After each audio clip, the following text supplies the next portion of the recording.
മരണം നടന്നു എന്ന് കേൾക്കേണ്ട താമസം ഉണ്ടായിരുന്നു കേട്ടോ. ആയുധം കയ്യിലെടുത്തിട്ടുണ്ട്. ഇപ്പൊ അങ്ങനെയാണ് സാധാരണ. എന്തെങ്കിലും അപകടം ഉണ്ടായി എന്ന് കേട്ടാ സഹായിക്കാൻ പോവുക, അങ്ങനെയാ പതിവ്. ഇപ്പൊ അങ്ങനെയല്ല, ഇത് പൊക്കി പിടിച്ച് നടക്കുക. അങ്ങനെ കയ്യെന്ന് വാങ്ങി വലിച്ചെറിയാനൊക്കെ നോക്കണ്ട്. അതേ, പേടിക്കേണ്ട സാധന കയ്യിലുള്ളതേ. അതിന്റെ അകത്തേക്ക് ആക്കി കഴിഞ്ഞാൽ ഏത് രൂപത്തിന് വേണമെങ്കിൽ പുറത്തേക്ക് വരുത്താനാ കേട്ടിട്ടുള്ളത്. അകത്തേക്ക് ആക്കണോണ്ട് വിരോധമൊന്നുമില്ല, ഇതുപോലെ തന്നെ പുറത്തേക്ക് വരണട്ടോ. ശ്രദ്ധിക്കാൻ നല്ല നേരമില്ല. ആ സാധനം കയ്യിൽ കിട്ടിയാ പിന്നെ അങ്ങനെയാണ് കേട്ടോ. ഇഹോ ഇല്ല പരോ ഇല്ല, ആരാ അടുത്തുള്ളതെന്നും കൂടി നോക്കണില്ലേ. കുറച്ച് കഴിഞ്ഞാൽ തള്ളി അങ്ങോട്ട് മാറ്റുന്നാ തോന്നുന്നത്. അപ്പോ ധ്രുപദ മഹാരാജാവിനും അത് എന്താ വേണ്ടതെന്ന് അറിയാത്ത അവസ്ഥയായി. കാരണം അർജുനൻ മരിച്ചു തിരിച്ചിട്ട് പുത്രിയുടെ വിവാഹം മാറ്റിവെക്കാൻ പറ്റില്ല, വിവാഹപ്രായമൊക്കെ ആയിട്ടുണ്ട്. ആലോചിച്ചു എന്താ വേണ്ടത്. അർജുനൻ മരിച്ചു എന്നുണ്ടെങ്കിൽ അർജുനനോളം യോഗ്യനായിട്ട്, അല്ലെങ്കിൽ അർജുനനേക്കാൾ കേമനായിട്ടുള്ള ഒരാളാവണം തന്റെ പുത്രിക്ക് ഭർത്താവായിട്ട് വരാമെന്ന് നിശ്ചയിക്കേണ്ടായത്. ഈ അർജുനനേക്കാൾ കേമനായിട്ടുള്ള ആളെ കണ്ടുപിടിക്കണമെങ്കിൽ അർജുനന്റെ കേമത്തെ എന്താണെന്നറിയണം. എന്താ അർജുനന്റെ കേമത്തെ? നിനക്ക് അറിയണമെന്ന് ചിലരതിന്റെ ഇടയിൽ ഉണ്ട് തോന്നുന്നുണ്ട് കേട്ടോ. ഇത്ര ആയിട്ടുള്ളൂ എന്ന് പറഞ്ഞിട്ട് കാര്യമില്ല, അതൊക്കെ ശ്രദ്ധിച്ചു വെച്ചിട്ടുണ്ട്. അങ്ങനെ വേഷം മാത്രല്ല കേട്ടോ. നീയല്ലേ പറയണ്ടായത്. കുറച്ചൊരു കൂട്ടൊക്കെ വശമുണ്ടോ തോന്നുന്നുണ്ട്. അർജുനന്റെ കേമത്തെ എന്താ? ആ വില്ലിന്റെ പ്രയോഗം തന്നെയാണ്. അന്നുള്ള രാജാക്കന്മാരിൽ വെച്ച് അർജുനനോളം അസ്ത്രാഭ്യാസത്തിങ്കൽ കേമനായിട്ട്, വില്ല് പ്രയോഗിക്കണതിൽ കേമനായിട്ട് വേറൊരു രാജാവില്ല എന്ന് വേണം പറയാൻ. അപ്പോ അർജുനനേക്കാൾ കേമനായിട്ടുള്ള ആളെ കണ്ടുപിടിക്കണമെങ്കിൽ അസ്ത്രാഭ്യാസത്തിങ്കൽ ഒരു പരീക്ഷ നടത്താൻ നിശ്ചയിച്ചു. അതിനെ വേണ്ട ക്രമങ്ങളൊക്കെ തീർച്ചയാക്കി. എന്താണ്? അധികമായിട്ടുള്ള ഒരു വില്ല്, ആ വലുതായിട്ടുള്ള വില്ല് എടുത്ത് കടകുത്തി തല വളച്ച് ഞാൻ കൂട്ടിക്കെട്ടി അതിന് സമീപത്തിങ്കൽ വെച്ചിരിക്കുന്ന അസ്ത്രങ്ങൾ ഉപയോഗിച്ച് ആകാശമാർഗത്തിൽ കറങ്ങിക്കൊണ്ടിരിക്കുന്ന കൂട്ടിനുള്ളിൽ അതിന്റെ വിപരീത ദിശയിൽ കറങ്ങിക്കൊണ്ടിരിക്കുന്ന പക്ഷിസ്വരൂപത്തെ ഇത് വീഴ്ത്തണം. അങ്ങനെ വീഴ്ത്തുന്ന ആൾക്ക് തന്റെ പുത്രി പാഞ്ചാലി കൊടുക്കാന്ന് തീർച്ചയായിട്ടും ഉണ്ടായത്. അപ്പോ വീരപരീക്ഷയ്ക്ക് വേണ്ട ക്രമങ്ങളൊക്കെ നിശ്ചയിച്ചു. മാത്രമല്ല ഭൂമണ്ഡലവർത്തികളായിട്ടുള്ള സകല രാജാക്കന്മാരെയും ക്ഷണിക്കുകയും കഴിഞ്ഞു. ക്ഷണിച്ചു എന്ന് മാത്രമല്ല, ഓരോരുത്തരായിട്ട് ആ പാഞ്ചാല മഹാരാജാവിന്റെ ക്ഷണപ്രകാരം പനി ആരൊക്കെയാ? കേമന്മാരായിട്ടുള്ളവര്, യോഗ്യന്മാരായിട്ടുള്ളവർ അവിടെ എത്തിയിട്ടുള്ളത്. അങ്ങനെയാണല്ലോ ഒരു ഉത്സവം കേമാവണമെന്നുണ്ടെങ്കിൽ ക്ഷണിച്ചിട്ടുള്ള ഒരു മുഴുവൻ എത്തിയിട്ടുണ്ടാവണം. മാത്രമല്ല വന്നിട്ടുള്ള ഒരു യോഗ്യന്മാരാവും വേണം. ആരൊക്കെയാ കേമന്മാരായിട്ട് അവിടെ എത്തിയിട്ടുള്ളത്? അനവധി ആൾക്കാരെ എത്തി കഴിഞ്ഞിട്ടുണ്ട്. ആ കേമന്മാരായിട്ട് അനവധി ആൾക്കാരുണ്ട്. ആരൊക്കെയാ?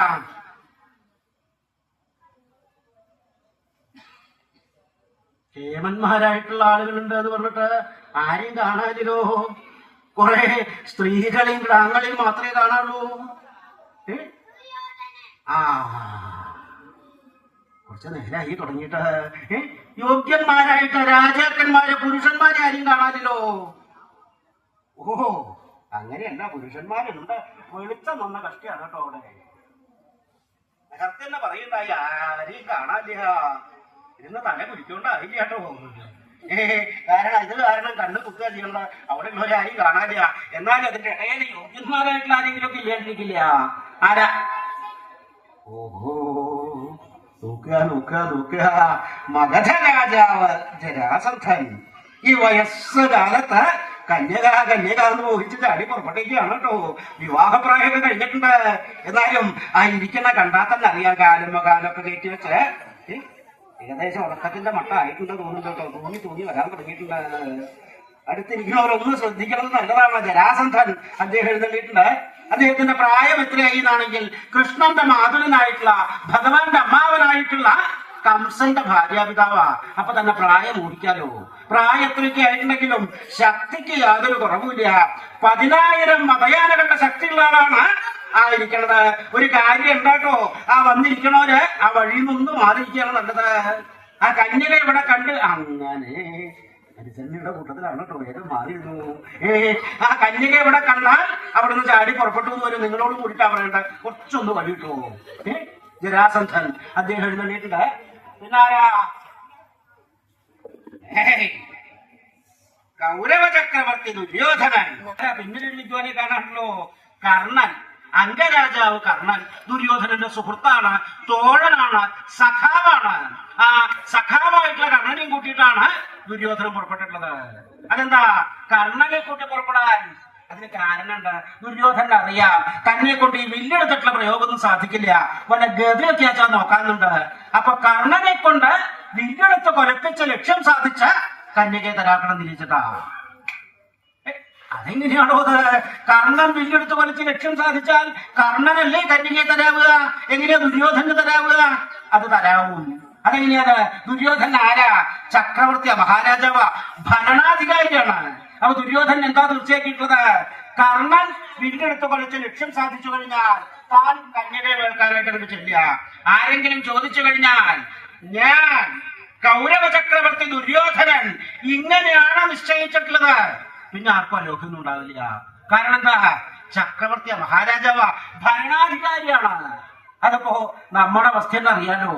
ഭരണാധികാരികൾ ആരുമില്ല. അവിടുത്തെ ആയാലും വിരോധമില്ല, അവിടുത്തെ ആയാലും വിരോധമില്ല. ഭരണാധികാരികൾക്ക് എന്തു ആവാന്നാ പറയണത്. അപ്പൊ ദുര്യോധനൻ അങ്ങനെയാ തീർച്ചയാക്കിയിട്ടുള്ളത്. കർണനെ കൊണ്ട് വില്ലെടുത്ത് കൊലപ്പിച്ച് ലക്ഷ്യം സാധിച്ച് കന്യകയൊക്കെ കാക്കണം. ദുര്യോധനൻ എത്തിയിട്ടുണ്ട്. പിന്നാരാ?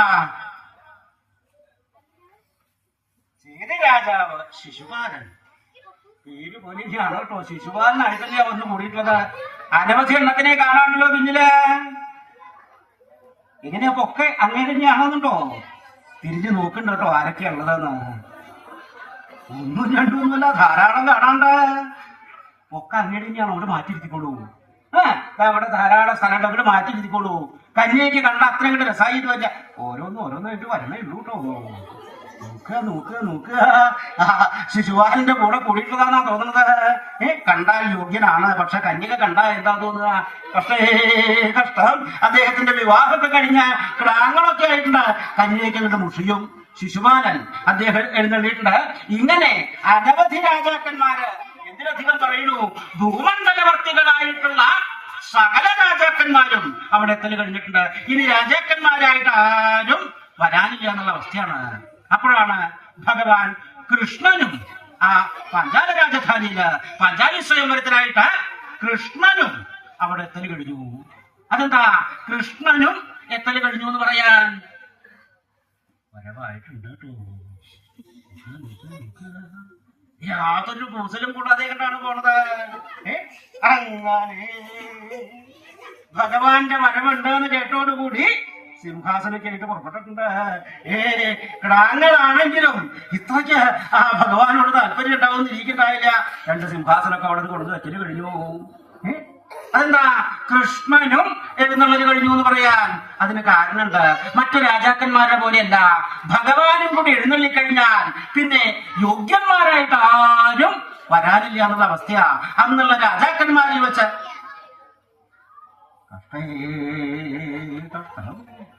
ഞാൻ നിരീക്ഷിച്ചത് ഭഗവാന്റെ എഴുന്നള്ളത്തുണ്ട് എന്ന് കേട്ടപ്പോ അദ്ദേഹത്തിനെ സ്വീകരിച്ചിരുത്താനായിട്ട് ആ സിംഹാസനം കൊണ്ടുവന്നിട്ടതാണ്. അങ്ങനെയല്ല. ആഹാ, കൃഷ്ണന്റെ വരവുണ്ടല്ലേ, എന്നാ അവിടെ അകത്തേക്ക് കിടക്കണ്ട, വഴിയിൽ ആയിക്കോട്ടെ നിരീക്ഷിച്ച് സിംഹാസനം ഇട്ട് അതുമ്മ കയറിയിരുന്നു. നീ കുറച്ച് കഴിഞ്ഞാൽ അപ്പുറത്തേക്ക് എനിക്ക് കാര്യം എടുത്തു വയ്ക്കുന്ന തോന്നുന്നത് കേട്ടോ. ഭഗവാനോട് ഭക്തി ഉണ്ടെന്നാ ഞാൻ നിരീക്കണ്ടായത്. അങ്ങനെയല്ല, കൃഷ്ണൻ അങ്ങോട്ട് കടക്കരുത് നിരീച്ചിട്ടാ തോന്നുന്നത്. അപ്പോ അന്നുള്ള രാജാക്കന്മാരിൽ വെച്ച് ഭഗവാനോടും യോഗ്യനായിട്ട് കേവലായിട്ട് വേറൊരാളില്ലാന്ന് വേണം പറയാൻ. അതാണ് കൃഷ്ണനും അവിടെ എഴുന്നള്ളല് കഴിഞ്ഞു എന്ന് പറയുണ്ടായത്. എന്നാൽ ഭഗവാൻ അവിടെ എത്താനായിട്ട് കുറച്ചൊന്ന് മാന്തിച്ചു എന്ന് വേണം പറയാൻ, കുറച്ചൊന്ന് ബുദ്ധിമുട്ടിയെന്ന് വേണം പറയാൻ. അതെന്താണ്? ഭഗവാൻ ഒറ്റയ്ക്കല്ല എഴുന്നള്ളുണ്ടായത്. പിന്നെയോ പത്നിയായിട്ടുള്ള സത്യഭാമി അദ്ദേഹത്തിനൊക്കെ ഉണ്ടായിരുന്നു. സത്യഭാമ സമേതനായിട്ടാണ് ഭഗവാന്റെ എഴുന്നള്ളത്തുണ്ടായത്. ആ സത്യഭാമി ഒരുക്കി പുറപ്പെടിക്കാനായിട്ട് കുറച്ചൊന്ന് മാന്തിച്ചു എന്ന് വേണം പറയാൻ. ഓഹോ, അപ്പൊ അങ്ങനെയാണല്ലേ? എന്ത് ഭഗവാന്റെ ചുമതലയാണോ? എന്ത് ഭാര്യയെ ഒരുക്കി പുറപ്പെടിക്കുക എന്ന് പറഞ്ഞു കഴിഞ്ഞാൽ സ്വതേ ഭർത്താക്കന്മാരുടെ ചുമതലയാന്നാ പറയണത്. ഭാര്യമാരെ ഒരുക്കി പുറപ്പെടിക്കേണ്ട ചുമതല ഭർത്താക്കന്മാരുടെയാന്നാ പറയണത്. അല്ലേ? സാധാരണ എങ്ങനെയാ പതിവ്? എവിടേക്കെങ്കിലും പുറപ്പെട്ടു കഴിഞ്ഞാൽ ഭർത്താവ് ആദ്യം വേഷമൊക്കെ മാറി പുറത്തേക്ക് ഇറങ്ങും. പിന്നെ പുറത്തിങ്ങനെ കാത്തു നിൽക്കുകയും. കാരണം എന്താ? അകത്തുനിന്ന് ഭാര്യയും കൂടി വന്നിട്ട് വേണം പോവാനായിട്ട്. കുറച്ച് നേരമൊക്കെ അവിടെ അങ്ങനെ കാത്തുക്കും. കുറച്ച് കഴിഞ്ഞാൽ വിളിച്ചു നോക്കി, അതെ എങ്ങനെയാ പുറപ്പെടലൊക്കെ കഴിഞ്ഞില്ലേ? നേരെ വൈകല് കഴിഞ്ഞിട്ടുണ്ട് കേട്ടോ.